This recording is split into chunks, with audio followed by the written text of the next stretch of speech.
Welcome to the positive trends Indian recipes. Ragi மாவை வச்சு வீட்டிலேயே ஒரு ஹெல்த்தியான பர்ஃபெக்டான ராகி கேக் எப்படி பண்ணுறதுன்னு பார்க்கலாமா? ஒரே ஒரு முட்டை, இதை நம்ம உடைச்சி ஒரு பவுலில் ஊற்றிக்கலாம்.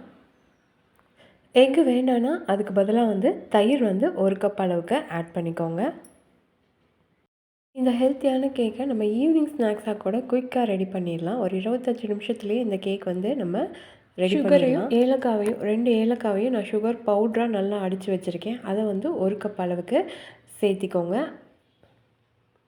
எல்லா மெஷர்மெண்ட்டையும் ஒரே கப்பில் அளந்துக்கோங்க. எந்த கப்பில் அளந்தாலும் இப்போ நல்லா சுகரையும் நம்ம எக்கையும் நல்லா நுர வர வரைக்கும் நல்லா ஸ்பூன் வச்சு நல்லா பீட் பண்ணிக்கோங்க. ஒரு 2 நிமிஷம் வரைக்கும் நல்லா பீட் பண்ணால் தான் நல்லா நுர வரும். இந்த அளவுக்கு நுர வரணும். சுகர் பவுடர் அளந்த அதே கப்பில் 1 கப் அளவுக்கு நல்லா காய வச்சு ஆற வச்ச பால் 1 கப் அளவுக்கு ஆட் பண்ணிக்கலாம். ஃப்ளேவர் இல்லாத ரீஃபைண்ட் ஆயில் 1 கப் அளவுக்கு ஆட் பண்ணிக்கோங்க. இந்த ஆயில், பால், அதுக்கப்புறம் எக்கு, சுகர் இது எல்லாத்தையும் நல்லா ஈக்குவலாக ஸ்பூன் வச்சு ஒரு நிமிஷம் போல் நல்லா வேகமாக பீட் பண்ணி எடுத்துக்கோங்க. விஸ்க் இருந்தால் விஸ்கில் பண்ணிக்கலாம். அப்படி இல்லைன்னா ஹேண்ட் பீட்டர் இருந்தால் ஹேண்ட் பீட்டரில் கூட பண்ணிக்கலாம். இப்போ இந்த அளவுக்கு நல்லா தண்ணியாக இருக்குது. நுர பாருங்கள், தனியாக ஸ்பூனில் எடுத்தால் எடுக்க வரணும். அந்த அளவுக்கு நல்லா பீட் பண்ணிக்கோங்க. அதுக்கப்புறமா 1 கப் அளவுக்கு மைதா மாவு, இதுக்கு பதிலாக கோதுமை மாவு கூட நம்ம ஆட் பண்ணிக்கலாம். 1/2 கப் அளவுக்கு மட்டும் ரவை, வெள்ளை ரவை ஆட் பண்ணிக்கோங்க. இது கொஞ்சம் கிறிஸ்பியாக இருக்கும் கேக்குக்கு, அதுக்காக. அதுக்கப்புறமா 1 கப் அளவுக்கு ராகி மாவு, அதையும் இது கூட சேர்த்துக்கோங்க. 1 டீஸ்பூன் பேக்கிங் பவுடர், இதில் 1/2 டீஸ்பூன் பேக்கிங் சோடா, ரெண்டையுமே ஆட் பண்ணிக்கோங்க. 1 டேபிள் ஸ்பூன் அளவுக்கு கோகோ பவுடர், இதை ஆட் பண்ணி நம்ம செய்யும்போது சாக்லேட் ஃப்ளேவர் கிடைக்கும். இன்னும் கொஞ்சம் நல்லா சாப்பிட்றதுக்கு நல்லாயிருக்கும். அதுக்காக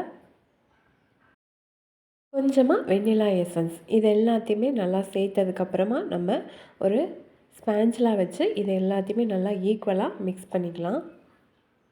இதெல்லாம் ரெடி பண்ணிகிட்டு இருக்கும்போதே இந்த ஸ்டேஜில் அடுப்பில் ஒரு பாத்திரம் வச்சு அதை ஒரு 10 நிமிஷத்துக்கு ப்ரீ ஹீட் பண்ணிக்கோங்க.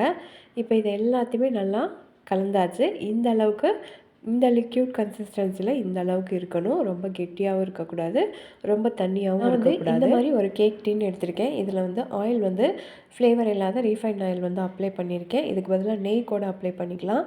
இதுக்கு மேலே நம்ம மிக்ஸ் பண்ண இந்த மிக்ஸிங்கை இது கூட நம்ம ஆட் பண்ணிக்கலாம். ஆட் பண்ணிவிட்டு டேப் பண்ணிக்கோங்க. அப்போ தான் பபுள்ஸ் எல்லாம் உடஞ்சிரும்.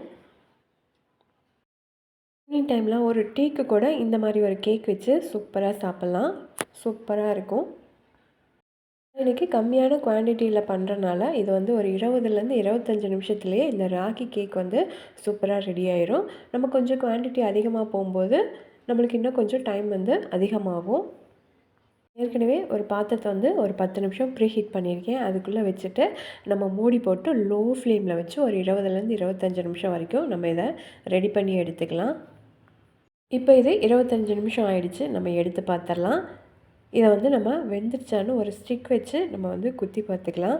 ஸ்டிக்கில் ஒட்டாமல் வந்துச்சுன்னா இது ரெடி ஆயிடுச்சுன்னு அர்த்தம்.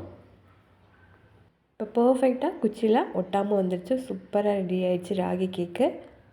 இதே அளவுகளோட நீங்களும் பண்ணி பாருங்கள், சூப்பராக வரும். ஒரு பிளேட் வச்சு நம்ம திருப்பி போட்டுக்கலாம் கேக்கை. இப்போ இதை ஒரு பீஸ் கட் பண்ணி காமிக்கிறேன். அவ்வளோ சாஃப்டாக இருக்கும் இந்த ராகி கேக்கு. சாப்பிட்றதுக்கே சாக்லேட் கோகோ பவுடர் ஆட் பண்ணியிருக்கனால அவ்வளோ டேஸ்டியாகவும் இருக்கும். கட் பண்ணுறதுக்கும் ஈஸியாக இருக்கும். பார்த்தாலே தெரியுது, அவ்வளோ ஸ்பான்ச்சியாக ராகி கேக் சூப்பராக ரெடி ஆகிடுச்சு. இந்த ராகி கேக் ரெசிபி பிடிச்சிருந்தா நம்ம பாசிட்டிவ் ட்ரெண்ட்ஸ் இந்தியன் ரெசிபி சேனலை மறக்காமல் சப்ஸ்கிரைப் பண்ணிக்கோங்க, லைக் பண்ணுங்கள், எல்லாருக்குமே ஷேர் பண்ணிக்கோங்க.